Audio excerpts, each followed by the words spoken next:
Israel का कहना है कि वह गाजा के उन अस्पतालों पर हमले कर रहा है जिनकी आड़ में हमास अपना आतंकी नेटवर्क चला रहा है। इजराइल डिफेंस फोर्स ने कई वीडियोस और फोटोग्राफ्स जारी किए हैं। ये वीडियोस अल-शिफा अस्पताल और उससे जुड़ी सुरंग के हैं। इन वीडियोस के जरिए आईडीएफ ने अपने उस दावे पर फिर जोर दिया है कि अल-शिफा अस्पताल का इस्तेमाल हमास अपना कमांड हेडक्वार्टर चलाने के लिए कर रहा है।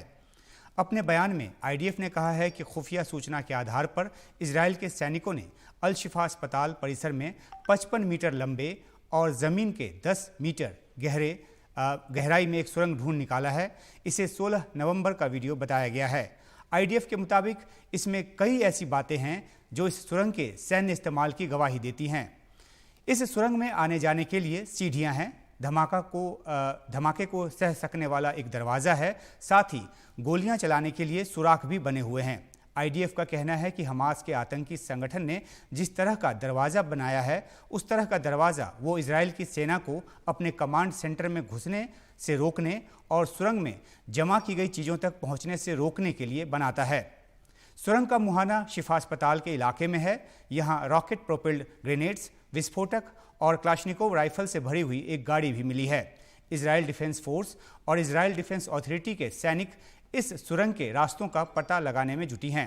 शिफा अस्पताल के आसपास के इलाके का हवा से लिया गया एक वीडियो भी जारी किया गया है और उसके जरिए ये समझाने की कोशिश की गई है कि अस्पताल किस तरीके से हमास का सैन्य अड्डा बना हुआ था। कतरी बिल्डिंग के पास एक सुरंग का एक मुहाना है। एमआरआई सेंटर में हथियार और शारीरिक उपचार विभाग में विस्फोटक यंत्र बरामद हुए हैं, ये इजराइल का दावा है। इससे पहले इजराइल की सेना ने एक एनिमेटेड वीडियो के जरिए ये बताने की कोशिश की थी कि अल-शिफा अस्पताल के नीचे किस तरह से हमास अपना कमांड हेडक्वार्टर चला रहा है। इसमें इसके अलग अलग तलों को दिखाया गया है।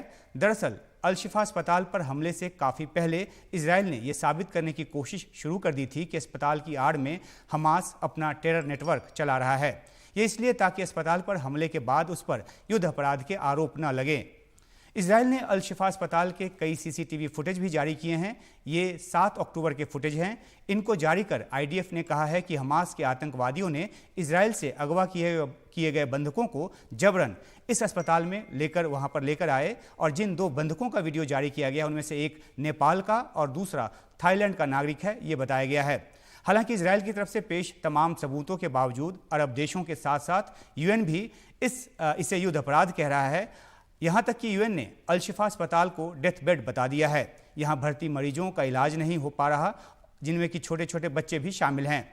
उसका यह भी कहना है कि गाजा के 35 में से सिर्फ 12 अस्पताल काम कर रहे हैं, बाकी इजराइल के हमलों और ईंधन की कमी के चलते पंगु हो गए हैं।